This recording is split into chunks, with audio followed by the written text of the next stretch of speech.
here with James Mulvany, the founder of podcast.co, a platform where you can create your own podcast. James, good to have you. Thanks, Sergey. How's it going? Not bad. We're here in Toronto. You're in the UK. It's lovely to be here. Great to be here as well. Thanks for having me. So we're going to talk about, obviously, podcast production today. Tell me about your thoughts around just starting a show and just the whole process of building the listeners and just growing it, because it's I think there are some misconceptions there that people who might be thinking about starting a show have. Yeah, I think to start off with, it's always good to start with your strategy. Like before you actually get into actually creating a podcast, have a think about what you're going to be creating, who your audience is going to be. That's really crucial, actually understanding your audience and what the purpose of your podcast is. Are you creating a podcast to generate more leads to your business? Are you creating it to educate your market or build better connections with your existing customers? Or are you doing it as, fun and you're trying to build an audience? Maybe you have a specific interest. You want to create a podcast about, I don't know, history, or seems to be millions of people starting podcasts about crime and stuff like that now. But ultimately, I think starting with a strategy and thinking about, your audience, what is your content going to look like in 6 months' time? Don't just think about the first episode or the first 5 episodes, but think about, how are you going to have longevity in that podcast, and what are you going to be bringing to the table, which is new and exciting for your listeners each time. Makes a lot of sense, having just thinking an idea of how this whole thing's going to go. I know a lot of people have doubts, or they have certain misunderstandings about the fact that podcasts can bring revenue and bring opportunities, especially if it's around business, or maybe somebody's a consultant. They're like, well, why would I waste my time doing all this production and not get any effective leads? I know you talked about on LinkedIn ways to generate opportunities from a podcast, and it doesn't necessarily have to be leads. What have you seen that works well? And how do you approach this whole podcast in terms of gaining more business or gaining more opportunities for your career? Well, there's a common thing that people do, which is getting great guests on. Okay, so if you have a podcast that involves you interviewing other people, quite often as a business development tool, it can be really effective because you're actually building relationships with people up towards the top of companies. So it might be, C-level executives or founders. And generally speaking, a lot of the time you'll approach them and say, oh, I want to speak to this person. And the answer is automatically going to be no. If you turn around to a company and say, I'd like to interview this person for my podcast, suddenly they're interested, so it's a way to get in touch with people, in high up positions who otherwise you might be out of reach. Don't go in for the sales pitch straight away, but it's a great way of building relationships with those people. You'll have their direct email address. You'll have their direct contact number. So after they've been a guest on your podcast, you could always use that as an opportunity to sort of further progress a business opportunity with that company. The other way to look at podcasts is as a lead generation tool. Like, you don't have to be running adverts. There's annoying 30-second spots every 20 minutes throughout your podcast. You can run a podcast as a business as an extension of your existing marketing mix. So it might be, you have your Twitter account, you have a YouTube channel, and you're pushing out content regularly via these channels. It's just another way of communicating with potential prospects, and also communicating with your customers too, and making sure that they're happy. There's various different ways that you can approach that. It could either be, just recording internal conversations. I think having conversation is such a natural way of communicating. It's much more engaging for people to listen to than just one person sat in front of a microphone. But the other ideas you can use is, literally start with common questions. Speak to your sales or your customer support, your customer success teams. What are the pain points that customers have when they're coming on board? And create a series that aims to address those common questions. So variety of different use cases. I think the most important thing, if you're going to go into podcasting as part of your business or as part of your marketing strategy, is that you have a way of effectively measuring your KPI effectively. So look at having a call to action at the sort of start and the end of the podcast. Maybe have a unique URL in that call to action, so you can track anyone who's typed that in. They've come from your podcast, or they've been referred by listening to the podcast. Are there any other ways you would consider measuring the results, like type of conversations you had with a guest, maybe as a follow-up? Or, it probably won't be the hard numbers, right? Yeah, the thing is, download numbers are great. Obviously, if you're a niche business or you're working in a specific marketplace, you might not necessarily be expecting to have millions of people listening to your podcast. It might be a few hundred each episode, sometimes even less. I think the main thing is that you get an audience that's really engaged and relevant to what you're trying to achieve. Again, if you're using it as a business development tool, you want to try and use it to pitch to people. It can be a great tool for doing so. The more guests you speak to, obviously, the more doors and opportunities which will be opened up for you. I wouldn't necessarily advise just, using it for that purpose alone, because I do think ultimately you need to be thinking about your audience and trying to generate value for people who are listening to the podcast. But, that's certainly an option. You brought up this good point about asking guests good questions or having good conversations, addressing the customer pain points. What are some of the ways you think you could extract unique points of view or have unique points of view with talking to guests that perhaps they have been on other podcasts, they've done 10 other ones, you don't really want to replicate that? What do you do to find the unique point? Well, I think you've got to be a good active listener. So really that's just, when I interview people, I generally have a set of questions which I will ask that guest, and they will be tailored specifically to that person. I think avoid asking people the same questions. There are some podcasts where they'll literally ask people the same 5 sets of questions or whatever. And likewise, if you're being a guest and you're appearing on other people's podcasts, of course, there's going to be a little bit of repetition, but I think try and keep each episode unique and be responsive to the host's questions as well. But yeah, going back to what I was saying about being a good, active listener, that really just means, if you've got someone who is, you're interviewing on your podcast, respond to what they say and don't be afraid to ask them questions. And I think it's easy just to go completely off on tangents, but don't be afraid to ask questions that sort of deviate from the script a little bit. Again, it's about building that skill as an interviewer. Not everyone naturally has that. Some people are better than others. I always have a set of fallback questions as well. So if the conversation runs dry, there's certain questions that I'll ask people, for example, it might be the best piece of business advice you'll ever receive, or, tell us something interesting that people didn't know about you, just kind of like little icebreaker questions. So I think, that's always a good thing to do as well. Advice to 30-year-old self or 20-year-old self. Those questions that, most people are quite comfortable answering. They're not too probing, but if you run out of questions or you run out of conversation on the topic that you've planned, you've kind of got some fallbacks. Or you got the shorter episode. Or you can have which isn't a bad thing sometimes. Again, I think people are very fixed on having every episode exactly the same length. I don't think, you need to have every single episode precisely the same length. As long as they're the same kind of ball mark, that's fine. What I found difficult sometimes with interviewing, especially guests that are really high energy or really engaged, is that drilling deep enough into a specific problem. So you ask a good question and then you resist the temptation to jump somewhere else. You say, well, how does that work? Well, why is that? And you kind of drill into it versus kind of go bounce around so that your episode actually has more depth. I find that to be sometimes a challenge.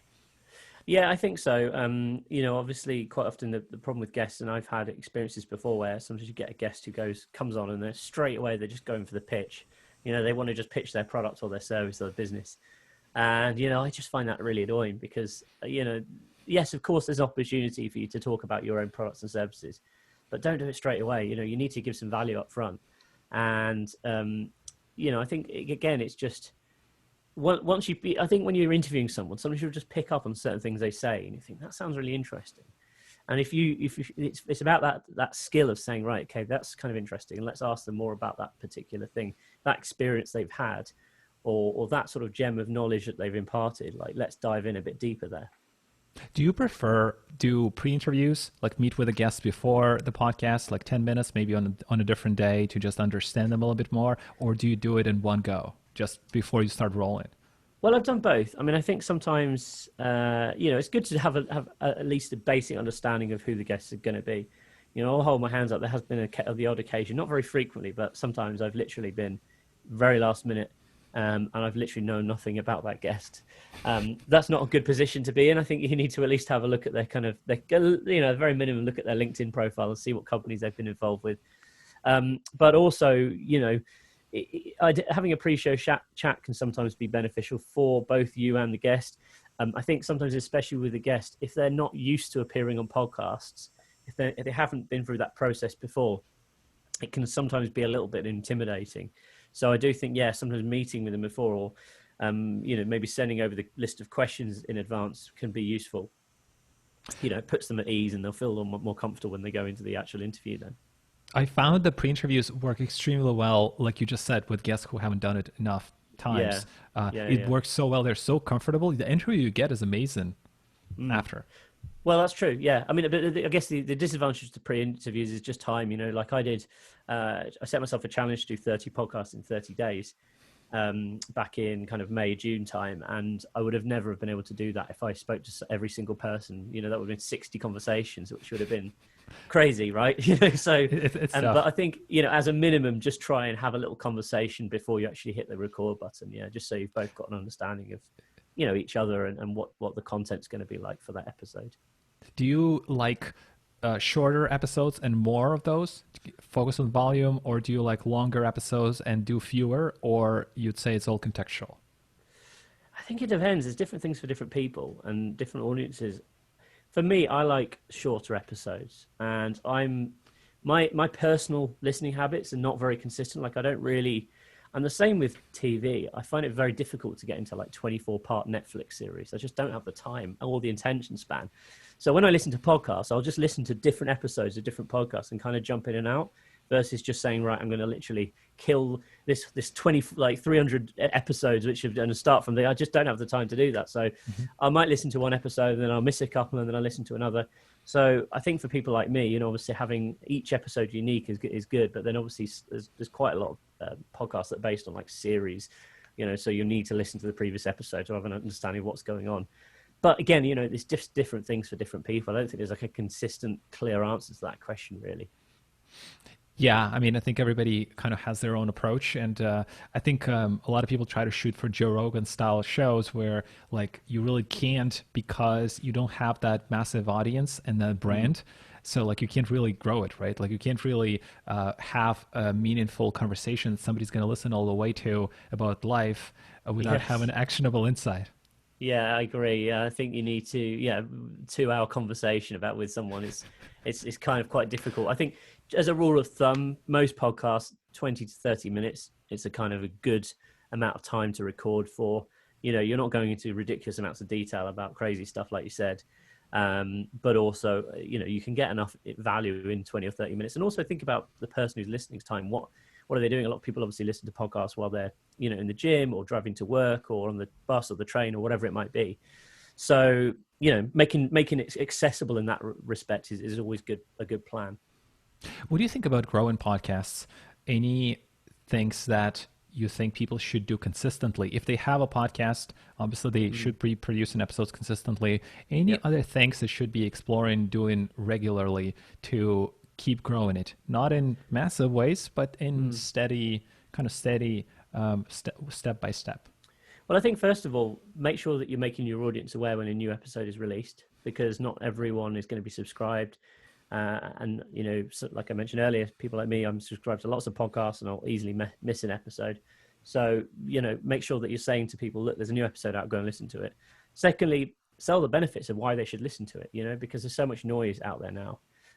What are they going to learn in that particular episode? And again, some people might find one episode really interesting and the next episode might not be as much interest to them. So I think that's a good place to start.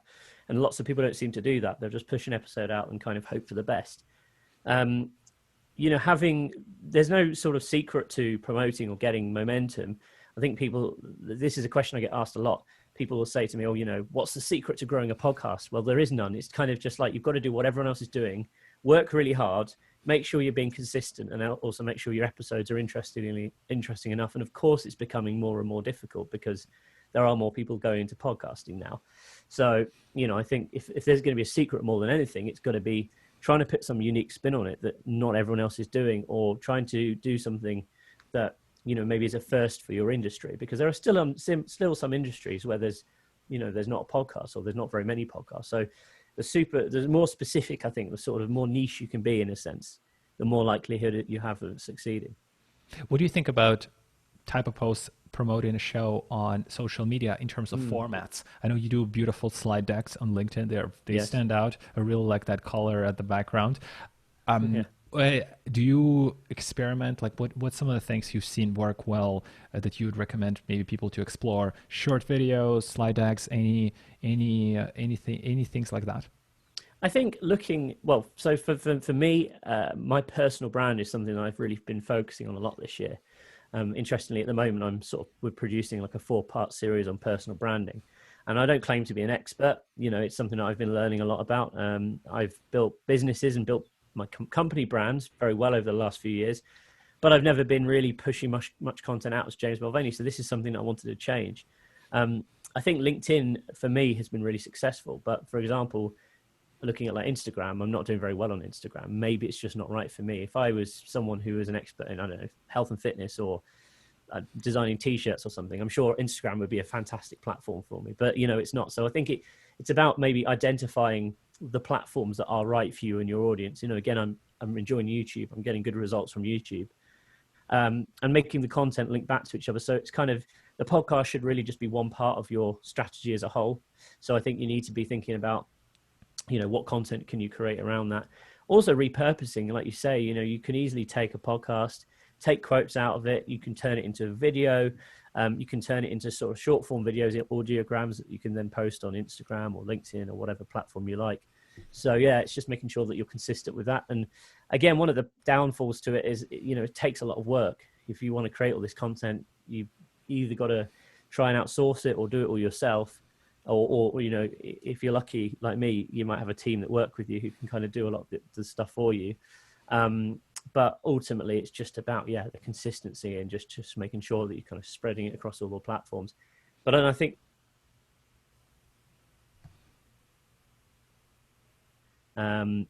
in terms of building community and getting people engaged, LinkedIn I've seen good results from. Likewise, as I mentioned, YouTube, I'm getting good comments on the videos. So I think, for example, at the moment, I run a poll every single week on a Thursday on LinkedIn.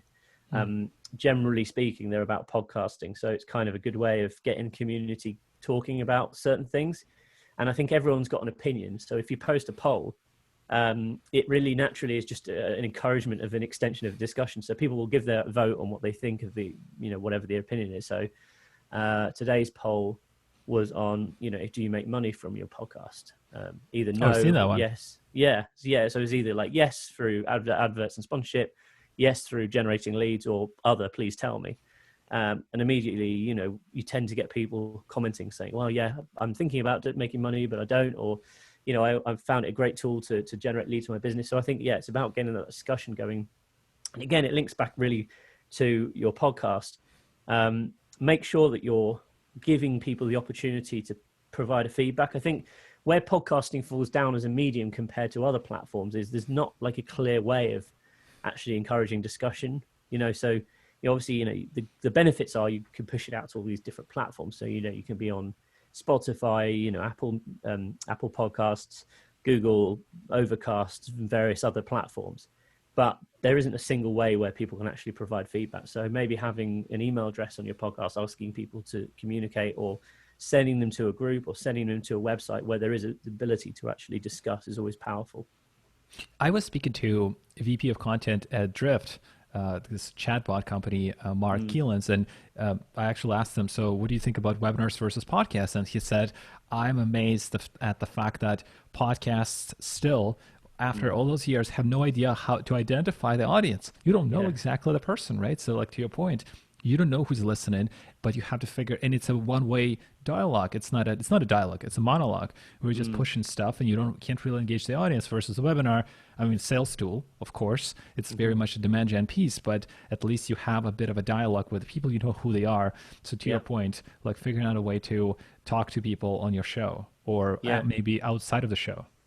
But again, that goes back to what I was saying before about having a clear call to action. Get people who are listening to try and go take their email address down somehow.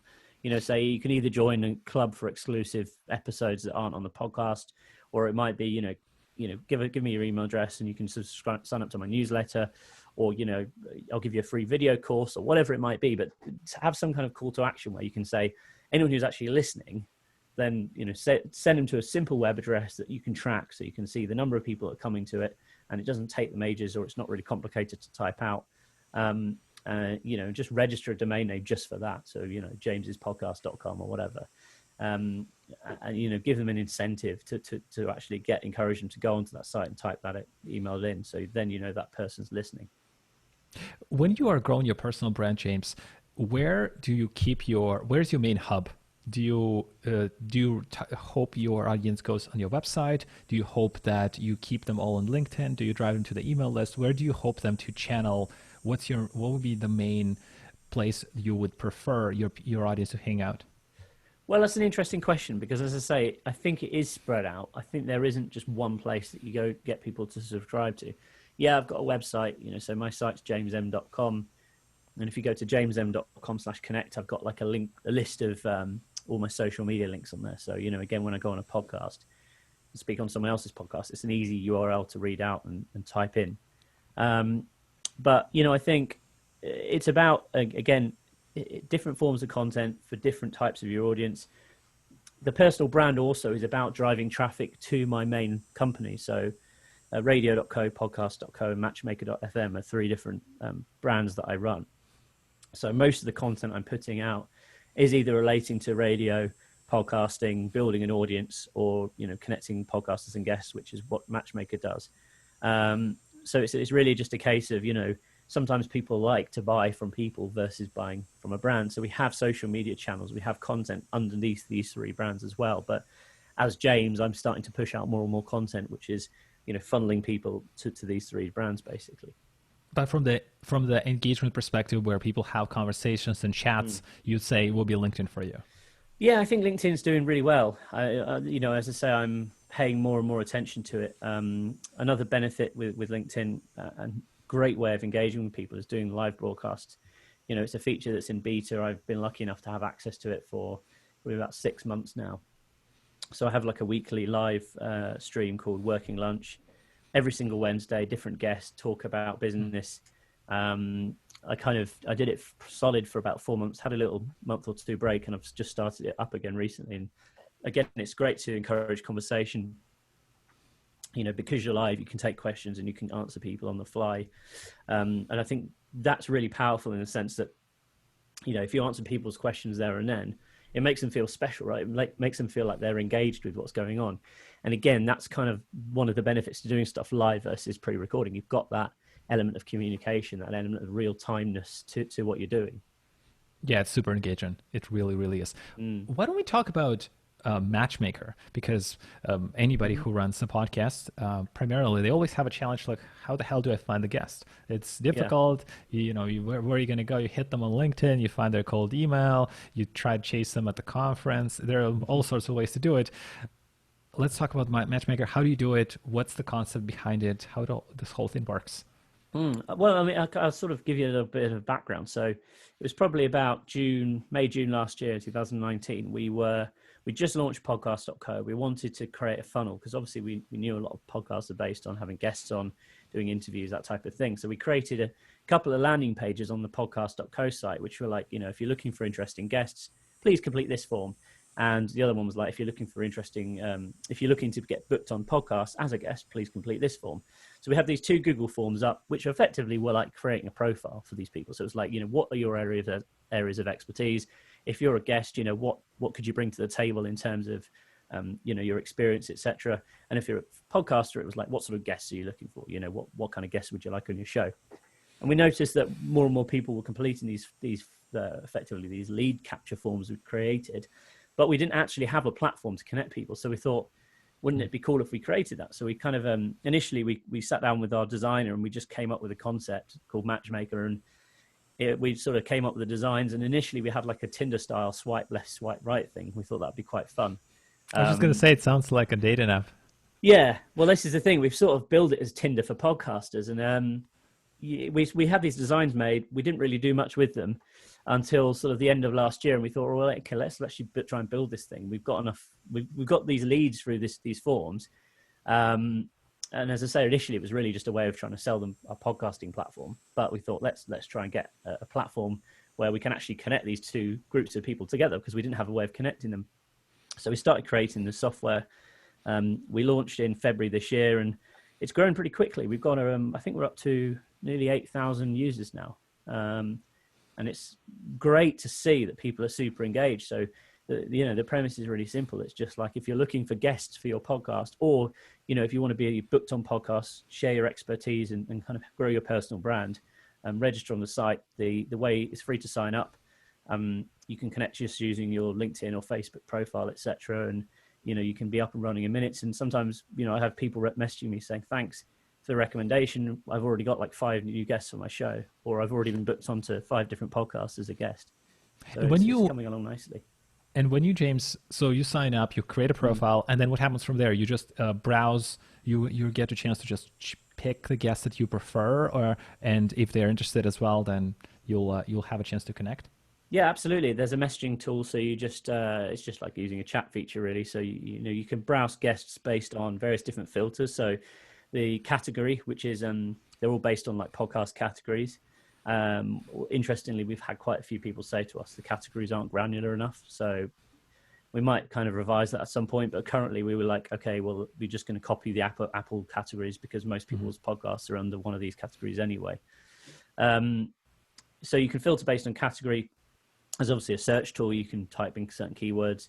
You can also filter based on location. So obviously, at the moment, most people are doing, interviews remotely, but sometimes people prefer to actually do face-to-face interviews. So you can actually find people in your local area as well, with those areas of expertise. And I think as a podcaster, it just makes it super simple to really choose who you're interviewing and choose the story that you're going to tell. Like, if you want to find an expert on email marketing, for example, or you want to find an expert on selling via webinars, you can go on there, you can find that person who otherwise might be quite difficult to find. And I suppose the benefit to the platform is that, that person's interested in being on a podcast. So, it takes down those barriers, that friction that you might have when you kind of contacting people elsewhere, or you might just never hear back from people. So I think that's kind of why it's been quite successful. What I've seen with finding guests, for me, sometimes the challenge wasn't that they don't respond, is like, who are you interviewing? Who are you trying to find, right? So you have an idea. Let's say you want to interview certain marketers, or you want to interview content creators in video, or you want to interview podcasters, maybe it's easier to find, but like you want to interview a certain category of people. Where do you find them? Where do you find these folks who are interested and have something cool to say? That is always a challenge, because there isn't a platform. And I spoke to people who are running the shows. They're like, oh, I go to the conference, I see the speakers, or I go to a meetup and I look at people who are attending. So there's no one specific way to do it. And Facebook groups are growing pretty quickly for that podcast, for example, type of groups. So I think it's interesting that you're kind of like putting it all in one place. Yeah, the idea was it's kind of a community combined with a platform. We've got lots of ideas as well. As I say, we're sort of in a pre-revenue phase at the moment. It's completely free. I think we're going to switch to a freemium model later in the year. Again, one of the things we've had requests for is agencies who want to create bookings for their clients. So they might manage, say, it could be a PR or an influencer marketing company or marketing agency, and they're looking to get their clients booked onto podcasts. So we're going to be introducing functionality like that in future as well. We've recently just rolled out the ability to record like video pitches, which makes it a bit more exciting. So you can, if you're looking for a guest, we want you to actually be able to see what they sort of sound and hear and how they come across effectively on camera. So it's quite a fun. That's a cool feature. Yeah, it's like, so you have 1 minute to pitch yourself as a guest. I like that. That's very helpful, especially for the podcast. I'm sure you had the experience, like you think the guest is a certain way, then you have them on the show and you're like, what the hell just happened? Yeah. Also, another thing which, you'll understand as a podcaster, it's really good when you get a guest and they have a decent setup, because the last thing you want is a guest where they've got a really poor internet connection, or, they sound like they're all the way over here, and it kind of just doesn't go for good listening. So that's another thing. You can actually filter based on the quality of equipment they have, so they can choose whether or not they've got like a USB microphone or a studio quality mic. Because again, I just think just little things like that make the difference between a good interview and a really great interview. It makes a massive difference. I think I've heard it. I think it was an NPR who said they actually send an engineer to the guest home to so Wow. he sets up everything and so they sound great. I'm like, that is a cool approach. Yeah, if you've got the budget to do that, then why not? But I think that more and more people are aware of the fact that these days, especially given the fact that everyone's working remotely at the moment, having a bare minimum by going out and buying a decent quality microphone that you can connect via USB, it's just going to make you sound 10 times better than relying on the little microphone that's built into your phone or your laptop, where you just sound like you're in a tin can. For podcasters, James, for those people who are doing shows right now, what should they start doing that they're not doing right now? And that could be related to maybe doing more episodes, maybe doing different type of promotions they're not doing. Maybe it's related to announcing upcoming episodes, something that you would recommend them do actionable that they should start executing. I think it just goes back to what I was saying before about encouraging discussion, encouraging people to get in touch and trying to get people's opinions on an episode. I don't hear that very often. And I think this is one of the things that YouTubers are really good at, right? Every single YouTube video, they're always like, please write a comment below, tell me what you think, or they'll specifically ask your question. Now, obviously you can't write comments on podcasting platforms, which is kind of annoying, but I think trying to encourage that discussion is still healthy. So whether or not it's just having a special email address that people can send their thoughts to and then giving them a shout out in the next episode, but getting that sense of community going, I think is something that, I've noticed it's good. But then still, I don't think that many podcasters that do that. YouTubers are really good at it though, Yeah, I think it's a challenge. It's just like having those comments. It makes it hard, but then that makes it for the most engaging episodes. It's also like having the call to action that doesn't introduce too much friction to your guest, depending on how many you have. If you have like 100 people and then you want them to go and fill out another form on the website, like most of them will never do that, versus like if you are trying to make it something simpler, like, hey, just click in the show notes, and in show notes you click on the link and it already pre-fills it with something like, I'm interested in XYZ. So that's just a little bit easier, right? Yeah, I mean, you could always have set up a Facebook group, or you could do a Slack channel, or there's all these various different tools now for like creating your own communities outside of platforms like Facebook and LinkedIn. So again, I think, like you say, it depends on the size of your audience, but definitely encouraging that sense of community, I think, is something that's really important. What about, should they stop doing? Any things that they stop thinking about, worrying about, obsessing about? Well, one of my sort of pet peeves, I can answer that straight away, is when people are asking for 5-star reviews. Like, partly the problem is, the reviews are only on iTunes or Apple Podcasts. There's no reviews yet, I don't think, on Spotify. There's no reviews on Google. But it just becomes like a constant nag that people are saying, "Oh, write review." I get that it probably helps with the algorithms, etc. But I just find it irritating, to be honest with you. That's kind of like one thing that annoys me, or just bad quality audio. It's like when you watch those YouTube videos, and a lot of them would have Squarespace commercial where they like, yes. Oh, this video is sponsored by Squarespace. And some people will say, by the way, this website was built on Squarespace, and here's why it's so cool. So some of them have a little bit of a more natural way to integrate the ad. It's still annoying, but it's slightly better. That it's definitely a problem. I agree. James, any final messages to the audience that you'd like to leave them with? Anything we have missed and have not touched on today? Yeah, I mean, I think just as a way of encouraging people, I think if you're thinking about starting a podcast for your business, now is still a good time to do so. The number of podcasts that are around have grown significantly over the past year. That's only going to continue to increase.